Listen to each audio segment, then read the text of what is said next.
বন্ধুরা জানেন কি সুজারথের 5 দিনের মাথায় রাগ করে মা লক্ষ্মী কেন জগন্নাথ দেবের রথ ভেঙে দিয়েছিলেন শুনুন। কথিত আছে মাসির বাড়ি যাওয়ার দিন ভগবান জগন্নাথ দেবকে মা লক্ষ্মী বলেছিলেন, আপনাকে ছাড়া আমি কিভাবে থাকবো। তখন জগন্নাথ দেব মা লক্ষ্মীকে কথা দিয়েছিলেন তিনি মাসির বাড়ি থেকে 3-4 দিনের মধ্যেই চলে আসবেন। কিন্তু 4 দিন কেটে যাওয়ার পর যখন ভগবান জগন্নাথ দেব ফিরলেন না, তখন মা লক্ষ্মী অত্যন্ত চিন্তিত হয়ে পড়লেন।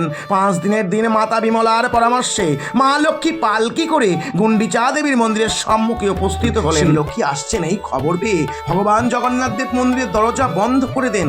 এর ফলে মা লক্ষ্মী অত্যন্ত রেগে যান এবং মনে মনে ভাবেন প্রভু জগন্নাথ দেব হয়তো তাকে ভুলে গিয়ে তার ভাই এবং বোনকে নিয়ে আনন্দে দিন কাটাচ্ছেন।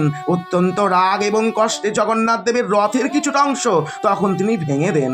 আর সেই প্রথাকে স্মরণে রাখার জন্য আজও হীরা পঞ্চমীর দিন রথভঙ্গ উৎসব পালিত হয়। ভগবান জগন্নাথ দেবের লীলার অন্ত নেই, তাই লীলাময় ভগবান জগন্নাথ দেবের আশীর্বাদ পেতে ভগবানের এই ভিডিওটি শেয়ার করবেন না এমন জগন্নাথ দেবের ভক্ত খুবই কমই আছেন।